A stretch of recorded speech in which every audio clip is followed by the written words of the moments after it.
يسر ولا تعسر وتمم بالخير وبك نستعين يا غفار رب يسر ولا تعسر وتمم بالخير وبك نستعين يا غفار۔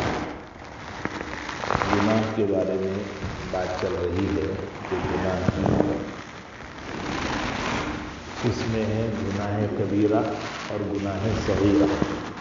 گناہ کہتے ہیں ہر وہ کام جو برا ہو، ہر وہ کام جو برا ہو وہ گناہ ہے۔ پھر چھوٹے گناہ اور بڑے گناہ کی جو لوگ تفریق کرتے ہیں کہ چھوٹا گناہ ہے کر سکتے، تو چھوٹا گناہ ہمیشہ چھوٹا نہیں رہتا، کرتے رہنے سے چھوٹا گناہ بھی بڑا گناہ بن جاتا ہے۔ جیسے کوئی آدمی کسی جگہ کوئی ایسا کام کیا جس کام کی وجہ سے وہ معاشرے میں برا سمجھا گیا۔ جیسے مسجد میں آنا ہے، مسجد میں آیا اور بات کرنے لگا، مسجد میں جب پہنچا تو بات کرنے لگا۔ مسجد میں بات کرنا ابتدا میں گناہ صغیرہ ہے، چونکہ مسجد میں بات کرنے سے منع ضرور کیا گیا، مگر جس وقت میں نمازی نماز پڑھ رہے ہیں اس وقت میں سختی سے منع ہے، اور جس وقت میں لوگ عبادت میں مصروف نہیں ہے بات کرنا گناہ صغیرہ ہے، اس لیے کہ عبادت کی جگہ پہ باتیں نہیں ہونی چاہیے۔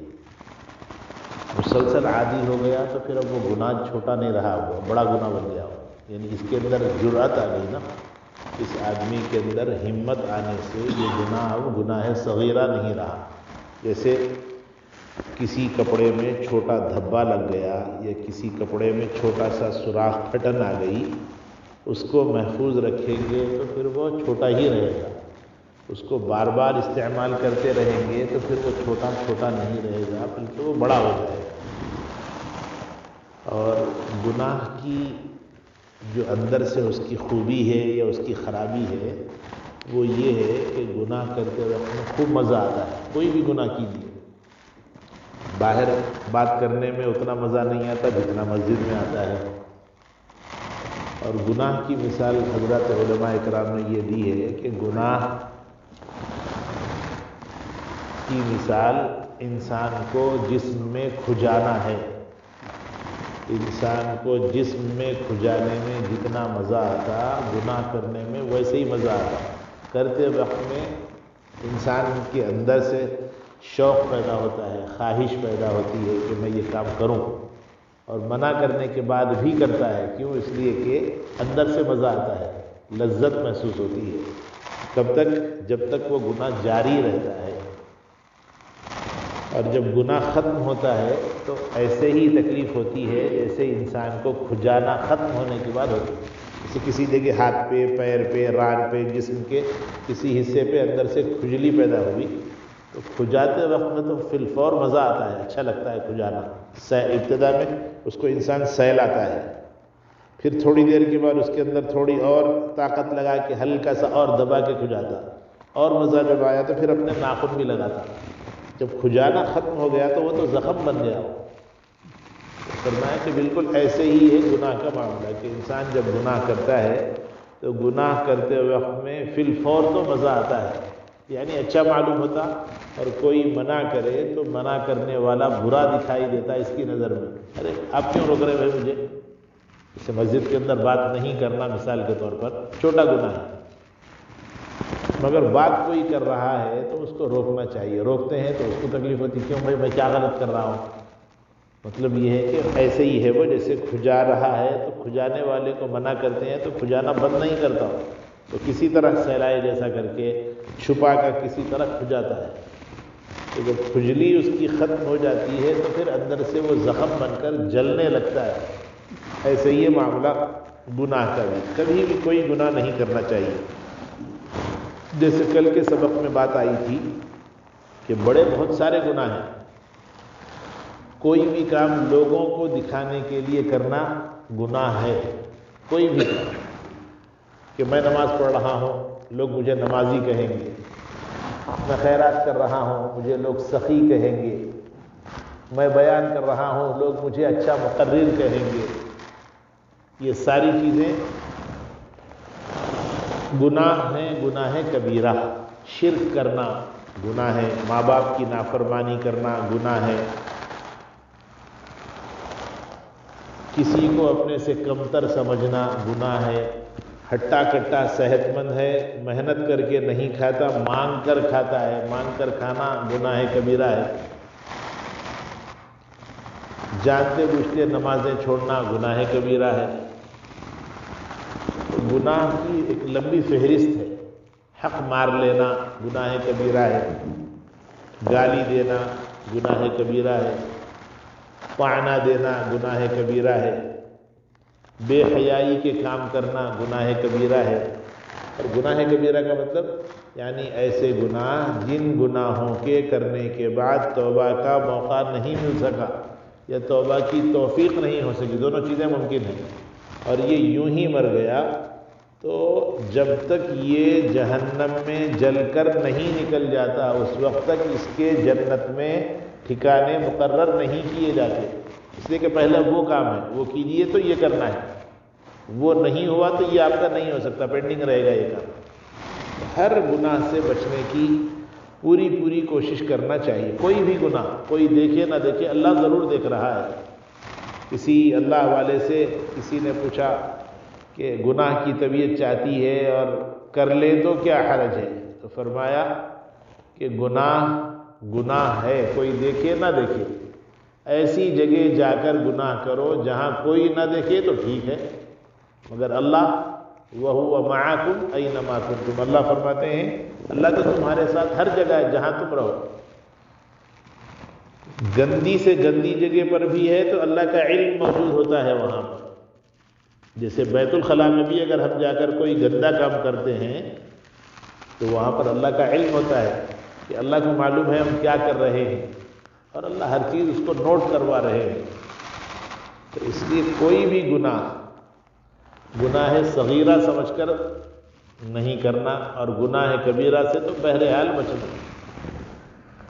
گھریلو معاشرت کے اندر بیوی پر ظلم کرنا، اس کا حق اس کو نہ دینا بھی گناہ کبیرہ ہے. کوئی لڑکی، کوئی عورت اپنا گھر بار، اپنا کنبہ، اپنے افراد خاندان کو چھوڑ کر اللہ کے حکم کو سمجھ کر شوہر کے پاس آ گئی تو شوہر کی ذمہ داری ہے ان سارے لوگوں کی کمی پوری کرنا. جیسے ماں اس کی یاد آئی تو ماں بن جانا، یعنی ماں کے اندر ہمدردی ہوتی ہے. ماں، لفظ ماں میں ممتا ہے، محبت ہے، پیار ہے. تو شوہر ماں بن جائے، شوہر باپ بن جائے اپنی بیوی کا، شوہر بھائی بن جائے، یعنی اس عورت کے ساتھ ہر وہ رشتہ اپناتا رہے جو رشتے کی اس کو ضرورت ہے. یعنی اس کو اکیلے پن میں اور اس کو یوں ہی چھوڑ دینا کہ کوئی اس کا نہیں ہے، یہ ظلم ہے، یہ گناہ کبیرہ ہے. اس کا خیال رکھنا، اس کی صحت کا خیال رکھنا، اس کے کھانے پینے کا انتظام کرنا، یہ سارے کام ضروری ہیں، شرعی طور پر ذمہ داری ہے. نہ کرنا گناہ کبیرہ ہے. تو گناہ کوئی شخص کرتا ہے جانتے بوجھتے، کوئی چھوٹا گناہ بھی بڑا گناہ بن جاتا. چھوٹا گناہ کبھی کوئی کرتا ہے، بعض مرتبہ لوگ سوال کرتے ہیں مولانا صاحب گناہ صغیرہ ہے نا، چھوٹا گناہ کر سکتے کیا؟ یاد رکھیے چھوٹا گناہ چھوٹا نہیں رہتا جان بوجھ کر کرنے میں. غلطی سے اگر کرے تو وہ گناہ صغیرہ ہے. جانتے بوجھتے جری اور ہمت والے ہو کر اگر کوئی گناہ کرتے ہیں تو پھر وہ گناہ صغیرہ نہیں رہتا، بلکہ وہ گناہ کبیرہ ہو جاتا ہے. اور اللہ تعالیٰ فرماتے ہیں کہ جب کبھی کوئی گناہ ہو جائے کسی سے، نہیں چاہتے ہوئے ہو گیا، تو پھر اس کے بدلے میں نیکی کرنا. ان الحسنات یذہبن السیئات، اللہ تعالیٰ فرماتے ہیں. جیسے عام طور پہ 2-3 مرتبہ آپ تک سوال ہوا کہ نماز سے پہلے کی سنت کوئی نہیں پڑھے تو نماز کے بعد پڑھنا کیا؟ تو جواب یہ ہے کہ نماز کے بعد قضا نہیں پڑھیں گے، مگر اس کے بدلے میں کہتے ہوئے پڑھیں گے. تو ان الحسنات یذہبن السیئات کا مطلب یہ ہے کہ کچھ نیکیاں گناہ ہو جانے کے بعد ایسی کرو کہ وہ گناہ کے اوپر یہ نیکی بھاری پڑ جائے. جیسے سنت چھوڑنا گناہ نہیں ہے، سنت چھوڑنا گناہ نہیں ہے، مگر سنت چھوڑنے کے بعد اندر سے ملال ہو کے ارے میں سنت چھوڑ دیا، تو اب اس کے بدلے میں وہ 4 کے بجائے 6 پڑھ لے، یا 4 رکعتیں تھوڑی لمبی رکعت والی پڑھے تاکہ اللہ تعالیٰ خوش ہو جائے، تو وہ جو اس نے چھوڑی ہیں اس کے بدلے میں یہ ہو جائے گی ان الحسنات یذہبن السیئات. کہ کوئی شخص اس سے گناہ ہو گیا تو گناہ کے بعد کچھ ایسی نیکی کرے کہ اس نیکی کی وجہ سے وہ گناہ کا اثر کم ہو جائے. ماں باپ کی نافرمانی کرنا گناہ کبیرہ ہے، بچوں کی تربیت کے لیے وقت نہ دینا گناہ کبیرہ ہے، سود کھانا، سود پر پیسے دینا، سود کے معاملات میں پڑنا گناہ کبیرہ ہے، رشوت لینا گناہ کبیرہ ہے. دیکھیے رشوت لینے اور سود کے معاملے میں پڑنے میں حضرت تھانوی رحمۃ اللہ علیہ کے اصول کو یاد رکھیے. حضرت تھانوی رحمۃ اللہ علیہ فرماتے ہیں کہ سود ہو یا رشوت ہو کسی بھی حال میں لینا جائز نہیں. یہ بہت باریک بات ہے، تھوڑا ڈیپ میں جائیں گے تو سمجھ میں آ جاتی بات کہ سود لینا اور رشوت لینا دونوں کبھی بھی جائز نہیں ہے. مثال کے طور پر آپ بہت بڑے پیسے والے ہو گئے، ساہوکار ہو گئے، اللہ نے اتنا پیسہ دے دیا کہ اپنی ضرورتوں کے بعد بھی آپ کے پاس لاکھوں ڈالر پڑے ہوئے ہیں. لوگ پریشان ہیں کہ بینک سے فائنانس کرائیں گے گاڑی کے لیے، مکان کے لیے، تو لوگوں سے تھوڑے سے کم پرسنٹیج پہ آپ پیسے دے رہے ہیں، یہ کہتے ہوئے کہ آپ یہ لے لیجئے، جو پیسے آپ بینک کو دیتے ہیں اس سے $1 کم دیجئے مجھے. مطلب یہ ہے کہ آپ نے دھندا شروع کیا سودی معاملے کا، فائنانس کا. جو پیسے آپ بڑھ کر لیں گے نا وہ لینا کبھی بھی جائز نہیں ہو، کبھی بھی جائز نہیں. بزنس کے طریقے سے لینا بھی جائز نہیں ہے، اس لیے کہ اس کا نام ہے انٹرسٹ، اور اس کا نام ہے سود، اس کا نام ہے ربا. اور جس چیز کو اللہ نے ناجائز قرار دے دیا اس میں کبھی بھی پیسے نہیں لے سکتے. ٹھیک. ایک دوسری شکل، اس کی الٹی شکل کہ دینا پڑے مجبوری میں، تو کیسا ہے؟ حضرت تھانوی رحمۃ اللہ علیہ نے ارشاد فرمایا کہ کوئی ایسی شکل جس میں آپ کو، جیسے ایک آدمی کو قرض کی ضرورت پڑ گئی 500، 1000، 2000 کچھ بھی، اور مارکیٹ کے اندر کوئی اس کو بغیر انٹرسٹ کے دینا ہی نہیں چاہتا. اس کے پاس جتنے سورسز ہیں وہ پورے سورسز ختم ہو گئے، جو ممکن تھا سب کر لیا. گھر کی کوئی چیز بیچنا چاہے بیچنے کے بھی قابل کوئی چیز نہیں ہے، اس کی ضرورت پوری نہیں ہوتی، اور اس کے لیے وہ پیسوں کی شدید ضرورت ہے. جیسے علاج کا معاملہ ہے کہ علاج کے لیے اس کو ضرورت ہے $2000 کی، اور اس کے پاس ہے ہی نہیں، اور یہ اس کے علاوہ اپنی صحت کے معاملے میں علاج کی فکر بھی نہیں کر سکتا، کوئی راستہ ہی نہیں ہے. فرمایا مجبوری کے اندر کسی سے سود کے اوپر برا سمجھتے ہوئے لے لے کہ بھائی اب میری مجبوری ایسی ہے، کوئی دینے والا ہے نہیں، اور میرے پاس اسباب ایسے سورسز ہے نہیں، لہذا کسی سے سود کے معاملے میں لے لے، یوں کہتے ہوئے کہ بھائی مجھے اس کے علاوہ اور کوئی راستہ نہیں ہے، اور پھر اس کے پیسے وہ ادا کر دیں. تو دینے کی مجبوری میں اجازت ہے، لینے کی کبھی بھی اجازت نہیں. رشوت کا معاملہ بھی ایسے ہی ہے کہ آپ ہیں کسی محکمے کے افسر، ذمہ دار، اور وہ محکمہ عام طور پر بلدیہ وغیرہ کے جو محکمے ہوتے ہیں اس کے اندر بغیر لین دین کے کوئی کام ہوتا ہی نہیں. تو ایسی صورت میں کوئی شخص اپنی کوئی ضرورت سے آفس کو گیا، اپنی کوئی فائل ہے، اپنا کوئی کام ہے، اس کام کے لیے رجوع ہوا بغیر لیے کہ اس کی فائل ایک جگہ سے دوسری جگہ ہٹتی ہی نہیں. تو اب کیا کریں؟ تو فرمایا کہ آپ کا کام کروانے کی تعلقات کی بنیاد پر پوری کوشش کر لیجیے. آپ نے کوشش کر لی مگر فائل ہٹتی ہی نہیں. دوستی میں ہائے ہیلو تو ہو جاتا ہے مگر فائل ہٹتی ہی نہیں. تو بند مٹھی میں سودی رشوت کے طور پر اس کو دینے کی اجازت ہے، ورنہ آپ کی فائل ہٹے گی نہیں، کام ہوگا نہیں. اس میں بھی پھر حضرات علماء نے ارشاد فرمایا کہ اس میں سودی پیسے دیے جا سکتے ہیں،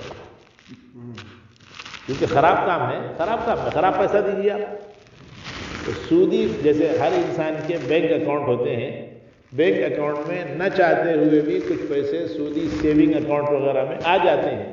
اس کو رکھیں، اور پھر آپ کبھی ضرورت پڑی ایسے کام کی جس کام میں آپ کا کام بغیر رشوت کے ہوتا ہی نہیں، ایسی صورت میں آپ بند اٹھی اس کو دے کر اپنا کام کروا لیجیے، جائز ہے۔ دوسری اس کی الٹی شکل کہ آپ محکمے کے افسر خود بنا دیے گئے، اب کوئی لوگ آپ کو لا کر دیتے ہیں خوشی سے۔ فرمایا کہ رشوت لینے کی اجازت نہ ہونے کی ایک علت ہے اصل یہ کہ آپ کو حکومت تنخواہ دیتی ہے یا نہیں دیتی؟ جواب یہ ہے تنخواہ دیتی ہے۔ کس کام کی تنخواہ دیتی ہے؟ کام کرنے کی تنخواہ دیتی ہے۔ تو کام کرنے کی تنخواہ جب آپ کو مل رہی ہے محکمے کی طرف سے، تو اب لوگوں سے 1 روپیہ بھی لینا وہ رشوت ہے۔ تحفۃً کوئی دے، جواب یہ کہ تحفہ کیوں دے رہا ہے؟ تاکہ آپ اس کا کام آج نہیں تو کل کریں گے، تو آپ سے اس کو کوئی رشتہ داری یا آپ سے کوئی ہمدردی نہیں ہے کہ آپ کو تحفہ دے رہا ہے، آپ کی گندی کی وجہ سے دے رہا ہے وہ، لہذا کسی بھی شکل میں لینے کی اجازت نہیں ہے، وہ پیسہ حرام کہلائے گا۔ اللہ تعالیٰ ارشاد فرماتے ہیں وَلَا تَأْكُلُوا أَمْوَالَكُمْ بَيْنَكُمْ بِالْبَاطِلِ وَتُدْلُوا بِهَا إِلَى الْحُكَّامِ لِتَأْكُلُوا مِنْ أَمْوَالِ النَّاسِ۔ اس آیت کی تشریح میں لکھا ہے کہ رشوت کا لینا کبھی بھی جائز نہیں، کبھی بھی جائز نہیں۔ اب بڑے سے بڑے عہدیدار ہو گئے تو بھی رشوت لینے کی اجازت نہیں۔ رشوت لینا گناہ کبیرہ ہے۔ ناحق کسی سے کوئی چیز لے لی، بچپن میں کھینچ لیے تھے، جوانی کے اندر طاقت کے بل بوتے پہ کسی سے کوئی چیز لے لیے، اور کسی جگہ کوئی چیز مل گئی اور اس کو اپنی ذات کے لیے، حالانکہ ہم اس کے مستحق نہیں ہیں، تو بھی استعمال کر لیے۔ دیکھیے کبھی کہیں جا رہے ہیں، جاتے جاتے کوئی چیز نیچے مل جاتی ہے، گری پڑی، کبھی سونا مل گیا، کبھی ڈالر مل گئے، کبھی پیسے مل گئے۔ یہ گری پڑی جو چیز ہے اس کا نام ہے لقطہ، لام قاف طہ، لقطہ۔ اس کے بھی بڑے مسائل ہیں کہ کسی جگہ کوئی گری ہوئی چیز ملی تو اٹھانا یا نہیں اٹھانا۔ جواب یہ ہے کہ اٹھانے کے بعد اس کے مالک تک پہنچانے کی اہلیت اور صلاحیت آپ میں ہے تو اٹھائیے، ورنہ نہ اٹھائیے۔ کوئی اور اٹھا لے گا، آپ ذمہ دار نہیں ہے، وہ اٹھائے گا، وہ جواب دے لے گا، آپ نہ اٹھائیے۔ اگر آپ اٹھائیں گے تو پھر اس کے مالک کی فکر کرنا آپ پر واجب ہو جائے گا۔ دیکھیے واجب ہونے کی مثال سے سنیے، نفل پڑھنا آپ کے لیے ضروری نہیں ہے۔ نفل پڑھنا، چاشت کی نماز پڑھنا آپ کے لیے واجب نہیں ہے، اشراق پڑھنا آپ کے لیے واجب نہیں ہے، مگر آپ نے وضو کر لیا، طہارت سے فارغ ہونے کے بعد وضو کر لیا اور اس کے بعد آ کر اشراق کے لیے اللہ اکبر کہہ کے رکعت باندھ لی، اور اس کے بعد آپ کا وضو ٹوٹ گیا، یا آپ کو ناک سے خون بہنے لگا، کوئی اور ایسی شکل پیش آئی جس کی وجہ سے آپ کا وضو ٹوٹ گیا، تو وہ نماز ٹوٹ گئی۔ اب آپ یہ سوچ سکتے ہیں میرے اوپر واجب ہی نہیں ہے تو میں کیوں پڑھوں، چلو میں گھر چلے جاتا ہوں۔ فرمایا نہ، یہ ادا کرنا واجب ہے، اس لیے کہ آپ نے شروع کر دیا۔ شروع کرنے سے پہلے نفل، شروع ہو جانے کے بعد ایکول واجب ہو جاتی ہے، برابر برابر ہو جاتی ہے واجب کے، کہ اگر ادا نہیں کریں گے تو اس کا جواب دینا ہے اللہ کو۔ ایسے ہی لقطے کا مسئلہ بھی ہے کہ کوئی چیز گری پڑی مل گئی تو اس کو نہیں اٹھانا، اٹھا لیا تو اس کو اس کے مالک تک پہنچانے کی ذمہ داری واجب ہے آپ کے اوپر، اس کو ادا کرنا ہے۔ کیا ذمہ داری ہے اس کی اٹھانے کے بعد؟ نیچے سے اٹھا لیا، اٹھانے کے بعد اب آپ اپنی حیثیت کو دیکھیے۔ پہلے 2 تولے سونا مل گیا، ایک $500 مل گئے، یا اور کوئی چیز مل گئی، تو آپ اپنی حیثیت کو دیکھیے کہ بھئی میں اس کا مستحق ہوں، کیا ان پیسوں کا مستحق ہوں، یا میرے حالات اچھے ہیں، میں ویل سیٹلڈ ہوں۔ اگر میرے اپنے حالات اچھے ہیں تو یہ چیز میرے لیے جائز نہیں۔ یہ چیز اس کے مالک کو تلاش کرنا ہے، سب سے پہلا کام، سب سے پہلا کام اس کے مالک کو تلاش کیجیے۔ اور اس کی شکل یہ ہے کہ حالانکہ مسجد اللہ کے نبی صلی اللہ علیہ وسلم نے منع فرمایا اعلان کرنے سے، گمشدہ چیز کے اعلان سے بھی منع فرمایا کہ مان لیجیے کسی کی گھڑی گم ہو گئی، کسی کی گاڑی کی چابی گم ہو گئی، اناؤنسمنٹ کرنے کی اجازت نہیں ہے، مگر مجبوری یہ ہے کہ اب مسلمان جوڑتے ہی مسجد میں ہیں، تو اس لیے فرمایا کہ دروازے کے پاس کھڑے ہو کر اعلان کر سکتے ہیں، ممبر کے پاس نہیں۔ ممبر تو صرف دینی باتوں کے لیے، اعلانات کے لیے نہیں، اصولی بات یہ ہے کہ اب کوئی شخص کسی کو کوئی چیز ملی تو وہ چیز نہ بتائے، یوں کہے کہ مجھے کوئی چیز ملی ہے، مجھے کوئی چیز ملی ہے، اور وہ چیز کی علامت بتا کر مجھ سے حاصل کر لے۔ اصل طریقہ یہ ہے اعلان کا۔ جس کی حقیقت میں گمی وہ حقیقی چیز بتائے گا کہ میری گھڑی گم گئی، میری انگوٹھی گم گئی، میرے پاس سونے کی چین تھی گم ہو گئی، میرے پاس ڈالرز تھے گم ہو گئے، صاف صاف بتائے گا اور حاصل کر لے گا۔ اگر اعلان میں وہ چیز کی صراحت کر دی جائے مجھے انگوٹھی ملی، تو پھر ایسی صورت میں وہ اچکا جو ایسے ہی حرام مال کی فکر میں رہتا ہے وہ آ کر کہے گا میری ہے اور پھر لے لے گا۔ اس لیے یہ اصول بتایا گیا کہ کوئی چیز کسی کو مل جائے تو پھر وہ صرف یوں کہے مجھے کوئی چیز ملی ہے، اور پھر آپ آ کر علامت بتا کر لے لیں۔ علامت بتائے اور صحیح ہے تو اس کی چیز اس کو دے دے۔ ایک دوسرے نمبر پہ یہ ذمہ داری بنتی ہے کہ وہ 3 دن تک اعلان کرتا رہے، بھائی مجھے کوئی چیز ملی ہے، کسی کی کوئی چیز ہو علامت بتا کر لے لیجئے۔ پھر دوسری مرتبہ، تیسری مرتبہ، جب لوگ جمع ہوتے رہے اس وقت میں اعلان کرتا رہے۔ بڑا مشکل کام ہے، اس لیے اٹھانا ہی نہیں چاہیے گری پڑی چیز، اور جب آپ نے اٹھا لی ہے تو پھر یہ سارے کام کرنا ہے۔ 3 دن تک اعلان کیا، کوئی نہیں ملے، اب اس کے بعد یہ چیز کسی غریب کو دے سکتے ہیں آپ اس نیت کے ساتھ کہ میں دے دوں گا کسی غریب کو، کل کے دن حقیقی مالک اگر آئے تو پھر میں اپنے جیب سے اس کی چیز واپس کروں گا۔ اتنی اہلیت اگر آپ میں ہے تو پھر آپ وہ چیز اٹھا سکتے نیچے سے۔ خود استعمال کرنے کے لیے اگر آپ مستحق ہیں تو بھی 3 دن کے اعلان کے بعد خود کر سکتے ہیں، اور خود اگر نہیں کر سکتے تو کسی کو خیرات کر دیں گے۔ خیرات ہونے کے بعد 10 دن کے بعد ایک آدمی آیا، حقیقی مالک ہے میری یہاں پہ ایک انگوٹھی گر گئی تھی اور حقیقت میں وہی انگوٹھی تھی جو آپ نے خیرات کر دی، تو فرمایا کہ آپ اس کو واجب کرنا، واپس کرنا آپ کے لیے واجب ہوگا۔ بہت سارے ایسے مسائل ہیں۔ تو نیچے گری پڑی چیز کو اٹھا لینا، اپنی مستحق نہ ہونے کے بعد اپنی ذات پر استعمال کرنا، یہ بھی گناہ کبیرہ ہے۔ گناہ کبیرہ بہت سارے ہیں، گناہ کبیرہ کتابوں میں 20 30 40 50 ایسے لکھے ہوئے ہیں، مگر ضروری نہیں ہے 50 ہی رہ جائیں۔ حالات جیسے جیسے بن رہے ہیں گناہ بھی بڑھ رہے ہیں، اور گناہ کے طریقے بڑھ رہے ہیں۔ دھوکہ دینا گناہ ہے، لوٹ لینا گناہ ہے، بے حیائی کے کام کرنا گناہ ہے، کسی کی بغیر آج کل یہ جب سے یہ موبائل اور یہ چیزیں آ گئی، اس کے اندر کسی کی خدا نخواستہ ویڈیوگرافی کی جا رہی ہے، ایسی کیفیت کی جو کیفیت کی ویڈیوگرافی نہیں کرنا چاہیے۔ گھریلو آدمی ہے، اپنے کپڑے اتارا ہوا، کبھی بیٹھا ہوا، کسی بھی حالت میں گناہ کبیرہ ہے۔ اور پھر اس کو بلیک میل کرنا کہ میں تمہاری یہ چیز کو میں اگر تم یہ نہیں دیتے تو میں یہ کر دوں گا، میں اس کو پھیلا دوں گا۔ اس طرح کی یہ ساری چیزیں گناہ کبیرہ میں آتی ہیں۔ اور گناہ کبیرہ کے لیے یاد رکھیے، گناہ کبیرہ میں 2 طرح کی باتیں ہیں۔ اگر وہ حقوق اللہ سے متعلق گناہ کبیرہ ہے، نماز چھوڑنا گناہ کبیرہ ہے مگر حقوق اللہ ہے، زکوٰۃ نہ دینا حقوق اللہ ہے، گناہ کبیرہ ہے، حقوق اللہ ہے، حج فرض ہو گیا، حج نہ کرنا گناہ کبیرہ ہے اور حقوق اللہ ہے۔ تو حقوق اللہ جتنے ہیں وہ تو اللہ تعالیٰ سے معافی آپ گڑ گڑا کر عاجزی کے ساتھ پکی سچی توبہ کے ساتھ مانگتے ہیں تو پھر اللہ تعالیٰ کا وعدہ ہے معاف کریں گے۔ جیسے یا ایھا الذین آمنوا توبوا الی اللہ توبۃ نصوحا، اللہ تعالیٰ فرماتے ہیں اللہ کی طرف پورے رجوع ہو جاؤ پکی توبہ کے ساتھ۔ پکی توبہ کی تشریح یہ ہے کہ آئندہ وہ گناہ نہ کرنے کا عہد کر کے پھر اللہ کی طرف معافی مانگنا۔ فائدہ عسیٰ ربکم ان یکفر عنکم، امید اللہ کی ذات سے یہ ہے کہ اللہ اس گناہ کو نیکی سے بدل ڈالے، یا آپ کے اور جو گناہ آپ نے کیے ہیں ان گناہوں کو نیکی سے بدل ڈالے۔ وَيُدْخِلَكُمْ جَنَّاتٍ تَجْرِي مِن تَحْتِهَا الْأَنْهَارُ، اور تم کو ایسے باغات میں داخل کریں گے جس کے نیچے نہریں ہوں گی۔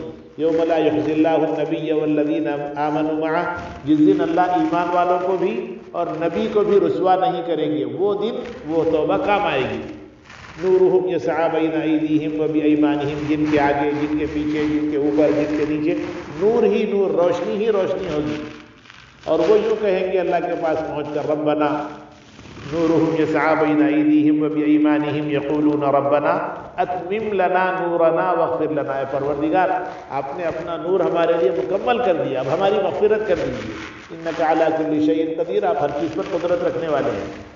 تو یہ تو ہے حقوق اللہ سے متعلق گناہ۔ کچھ گناہ وہ ہیں جس میں حقوق العباد کا تعلق ہوتا ہے، بہن کو میراث سے محروم کر دینا گناہ کبیرہ ہے، اپنے پارٹنر کو دھوکہ دے دینا گناہ کبیرہ ہے، کسی کو بیوقوف بنا کر کچھ مال حاصل کر لینا گناہ کبیرہ ہے، ماں باپ کی نافرمانی کرنا گناہ کبیرہ، یہ سب حقوق العباد سے تعلق ہے ان سب کا۔ آپ کی زمین مقرر تھی، اپنی زمین سے تھوڑا سا ادھر ہٹ گئے، 1 ہی فٹ ہٹے، زیادہ نہیں، عجیب صاحب میں ہٹا کہاں جگہ کہاں، صرف دیوار ہی تو اٹھایا، وہ دیوار تو آپ کے گھر کا حصہ ہے نا، تو 1 فٹ بھی اگر آپ ادھر بڑھ گئے اپنے پڑوس میں یا ادھر بڑھ گئے اپنے پڑوس میں، یہ ادھر سڑک ہے، سڑک کے لیے جو حکومت کی ہوتی ہے اس پہ آپ تھوڑا سا آگے بڑھ گئے، چاہے گیٹ کھول دی ہو، چاہے چبوترا بنایا ہو، چاہے ایک سیڑھی اس کے اوپر آ گئی ہو، وہ حکومت کی جگہ ہے، کوئی منع کرے نہ کرے، یہ حقوق العباد سے تعلق رکھتے ہیں۔ آپ جب تک وہ توڑیں گے نہیں، جب تک آپ یہ توڑیں گے نہیں یا اس کی قیمت ادا نہیں کر دیتے، اس وقت تک آپ کے لیے وہ حلال نہیں ہے۔ جب تک گناہ کبیرہ جتنے ہم نے کیے ہیں، کوئی گناہ، حقوق اللہ ہو یا حقوق العباد ہو، معافی مانگ لینا چاہیے۔ حقوق العباد کے معاملے میں تو جس سے ہم نے زیادتی کی اس سے معافی مانگنا۔ معافی کا کیا طریقہ ہے؟ دیکھیے، آپ نے کسی کی کوئی چیز لے لی ہے، بہت آسان بات ہے، اس کی چیز اس کو واپس دے دیں، سب سے آسان طریقہ ہے۔ کسی بھی طرح سے اس تک پہنچے، اگر وہ نہیں ہے تو اس کے افراد خاندان تک، یعنی اس کی بیوی بچے، افراد خاندان کا مطلب خالہ خالو نانا نانی یہ نہیں، اس کے اپنے بالکل قریبی جو رشتہ دار ہیں وہ ہے بیوی اور بچے، ان تک وہ چیز پہنچا دی جائے، اور یوں کہتے ہوئے معافی مانگ لینا کہ آپ کے ابا کی میرے پاس کوئی چیز رہ گئی تھی اور واپس کر دیجیے۔ اب وہ آپ نے ہڑپ کر لی تھی، دبا لی تھی، بولنا ضروری نہیں، مگر ان کی چیز ان تک پہنچنا اور یہ لفظ بولنا کہ آپ کے ابو کی کوئی چیز میرے پاس رہ گئی تھی، یہ واپس کر رہا ہوں، یہ تو ضروری ہے۔ کسی کے ساتھ زیادتی کر دی، عام طور پر حج کے موقع سے ہمارے ہندوستان پاکستان میں خاص طور پہ ہوتا کہ حج کو جانے والا، عمرے کو جانے والا اخبار کے اندر ایک اشتہار ڈال دیتا۔ اب آج کل یہ سوشل میڈیا جب سے آ گیا تو واٹس ایپ کے اندر بھی آ گیا کہ میں عمرے کو جا رہا ہوں، میں حج کو جا رہا ہوں، مجھے معاف کر دیجیے۔ یہ معافی نہیں ہے، یہ مشہور ہونے کا طریقہ ہے۔ معافی کیا ہے؟ معافی یہ ہے کہ جس سے آپ نے غلطی کی اس سے کہیے بھائی میں آپ سے ایک مرتبہ کچھ غلطی ہو گئی، کچھ زیادتی ہو گئی تھی، مجھے معاف کر دیجیے، صاف بولنا اور وہاں سے جواب ملنا، وہ ہے معافی۔ خالی آپ نے کہہ دیا میں جا رہا ہوں معاف کر دیجیے، جواب نہیں ملا تو مطلب یہ ہے کہ آپ پبلسٹی کر رہے ہیں اپنے آپ کی، عمرے کو جا رہا ہوں، حج کو جا رہا ہوں، کوئی بڑا کمال نہیں کر رہے ہیں آپ۔ پکی سچی توبہ کے ساتھ جائیں گے تو حج بھی مقبول، عمرہ بھی مقبول، اور اگر پکی سچی توبہ کے بغیر جاتے ہیں تو پھر وہ عمرہ بھی مقبول نہیں، حج بھی مقبول نہیں۔ ایسے 100 عمرے کر لیجئے، 50 حج کر لیجئے، فرق نہیں پڑتا۔ اس لیے معافی مانگنے کے لیے یہ طریقہ ہے کہ آپ اس سے کہیے معاف کر دیجئے، یا عمومی معافی بھی مانگ سکتے ہیں کہ بھائی کبھی غلطی سے کچھ، جیسے عام طور پہ جو لمبی دوستیاں جن کی چلتی ہیں اس میں کچھ غلطیاں ہوتی رہتی ہیں، تو ان سے صاف طور پہ بولنا بھائی کبھی کچھ غلطی ہو گئی، کبھی کچھ بول دیا، کبھی کچھ سن لیا، تو آپ مجھے معاف کر دیجئے، دل میں مت رکھیے۔ صاف صاف بولنے میں برائی نہیں ہے، یہاں نہیں بولیں گے تو وہاں کی رسوائی بڑی سخت ہے وہ۔ تو اس لیے حقوق العباد کے معاملے میں بڑی توجہ کی ضرورت ہے۔ عام طور پر ہم لوگ حقوق اللہ کے معاملے میں تو روزانہ بیٹھ کے گڑ گڑاتے اللہ سے، اللہ میاں معاف کر دیجئے، اللہ میاں معاف کر دیجئے، نماز چھوٹی معاف کر دیجئے، فلاں ہو گیا معاف کر دیجئے، مگر جس سے ہمارا غلطی کا کام ہوا اس سے ہم لوگ معافی نہیں مانگتے۔ بہن کو محروم کر دیا، وہ بیچاری اچھی ہے، پریشان ہے، مطلب نہیں ہے، مگر اس سے کبھی معافی نہیں مانگتے، اس کا حق اس کو دیتے نہیں۔ اپنے گھر میں بہویں ہیں، 2 بہو ہیں، 3 بہو ہیں، 4 بہو ہیں، کسی ایک کو بہت اپنی نور نظر سمجھنا اور دوسروں کو دوسری نظر سے دیکھنا، یہ بھی گناہ کبیرہ ہے۔ ایکول نگاہ چاہیے، اس لیے کہ آپ کے اگر 3 بچے ہیں تو تینوں بچوں کی بیویاں آپ کی نظر میں بہو ہیں۔ کوئی اچھا کام کرتی ہے لہذا اس کو نور نظر بنا لینا اور دوسروں کو اگنور کر دینا، نہ، اس کی اجازت نہیں ہے، اس لیے کہ کام کرنے کے لیے نہیں لائے آپ اس کو، آپ تو اس کو بہو بنا کر لائے۔ یعنی آپ اپنے بچے کی زندگی کو سنت اور اصول کے مطابق گزارنے کے لیے اس کا آپ نے نکاح کیا۔ آپ اگر کام والی نہیں ہے تو کام والی نہ ہونے کی وجہ سے اس سے نفرت نہیں کر سکتے آپ۔ اور پھر اصولی بات یہ بھی ہے کہ ساس سسر کی خدمت اس پر نہیں ہے، کر دیتی ہے اچھا ہے، نہ کرے تو کوئی حرج نہیں ہے۔ یہ بھی ہم لوگ ان بیلنس کر دیتے ہیں تو یہ بھی گناہ ہے۔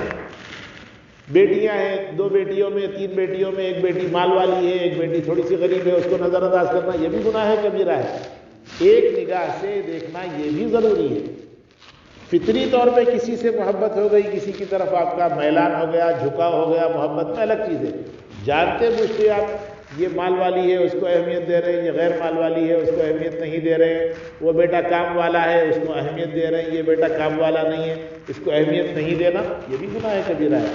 تو حقوق العباد میں کوئی کوتاہی اگر ہو رہی ہے تو حقوق العباد کی کوتاہی کو زندگی میں معاف کروا لینا، اور معاف کروانے کا بہت آسان طریقہ یہ ہے جو میں ابھی بتایا کہ آپ اس سے صاف صاف کہیے بھائی مجھ سے کوئی غلطی ہو گئی، معاف کر دیجیے، آپ کی کوئی چیز میں لے لیا تھا، معاف کر دیجیے۔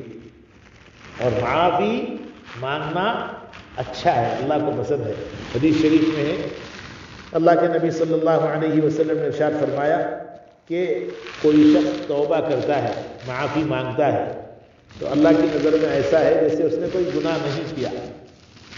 اور انسان کے بارے میں یہ بھی فرمایا الانسان مرکب من الخطأ والنسیان، انسان جو ہے نا، جو بنایا گیا، اس کی مثال سمجھنے کے لیے آٹا، ہم لوگ روٹی کے لیے آٹا بھگوتے ہیں، اس میں جو ہے پانی ڈالتے ہیں، اس کے ساتھ نمک بھی ڈالتے ہیں۔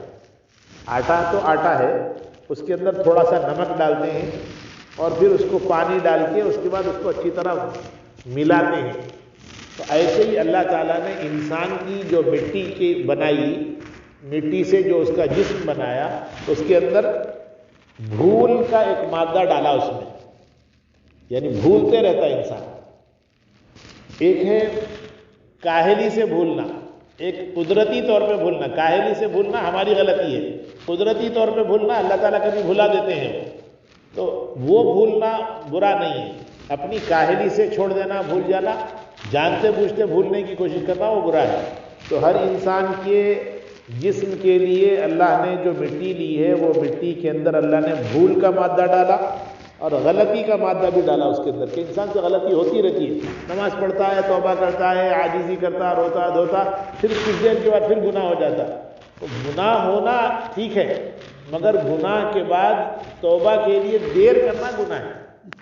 الانسان مرکب من الخطأ والنسیان، انسان وہ ہے جس سے اللہ تعالیٰ چاہتے ہیں توبہ، وہ مانگے، اللہ کی طرف رجوع ہوتا رہے۔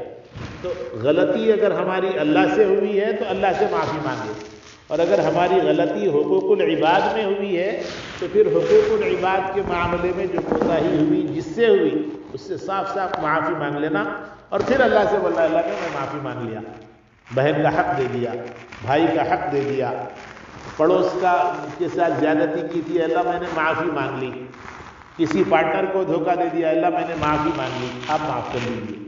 اس طرح کے ساتھ زندگی گزارنا بہت ضروری ہے۔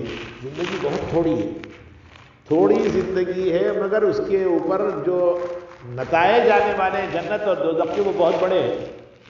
تو وہ جنت اور دوزخ کے معاملے میں اپنے آپ کو سیو کرنا بہت ضروری ہے۔ توبہ اور استغفار کا معمول روزانہ کم از کم 100 مرتبہ ہر انسان استغفر اللہ پڑھے روزانہ، اور اس کا بہترین وقت شام کا ہے کہ آپ رات میں جن میں جو کچھ کام ہو گئے، گناہ ہو گئے، وہ سب کی معافی کے لیے استغفر اللہ مسلسل پڑھنے کی عادت ڈالنا چاہیے۔ درود شریف مسلسل پڑھنے کی عادت ڈالنا چاہیے۔ میں بار بار کہتا ہوں اپنے دوستوں سے کہ درود شریف ایک ایسا عمل ہے، یا ذکر اذکار ایسے اعمال ہیں جس کے لیے نہ پاکی شرط ہے، نہ جگہ شرط ہے، نہ وقت شرط ہے۔ ہر کام کے لیے اوقات متعین ہے۔ نماز ظہر کے وقت میں اثر نہیں پڑھ سکتے، ظہر کے وقت میں مغرب نہیں پڑھ سکتے، مگر ذکر کے لیے استغفار ابھی بھی کر سکتے ہیں، درود شریف بھی پڑھ سکتے ہیں، تسبیحات بھی پڑھ سکتے ہیں۔ تو جو چیز کی اللہ نے عمومی اجازت دی ہے اس سے فائدہ اٹھاتے رہنا چاہیے۔ اور حقیقت یہ ہے، عقل مند انسان وہ ہے جو اللہ تعالیٰ کی نعمتوں سے فائدہ اٹھائے اور پھر اللہ کی طرف متوجہ ہو کر گناہوں سے بچنے کی کوشش کرتے رہنا۔ ایک دن آج بچ گئے اب کافی ہے نہیں، بچتے رہنا اس دن تک جب تک ہماری روح نہ نکالے جائے۔ جیسے قرآن کریم میں اللہ تعالیٰ نے سورہ حجر کے بالکل اخیر میں ارشاد فرمایا فَسَبِّحْ بِحَمْدِ رَبِّكَ وَكُن مِّنَ السَّاجِدِينَ، آپ سجدہ کرنے والوں کے ساتھ سجدہ کرتے رہیے، نماز پڑھتے رہیے، کب تک؟ وَاعْبُدْ رَبَّكَ حَتَّى يَأْتِيَكَ الْيَقِينُ، اس دن تک جب تک کہ آپ کو یقین نہ آ جائے۔ یقین کیا ہے؟ موت کے آنے سے پہلے تک، جب تک آپ کے حواس ہوش باقی ہے اس وقت تک ہر گناہ سے بچنے کی فکر کرنا چاہیے۔ اللہ تعالیٰ عمل کی توفیق نصیب فرمائے۔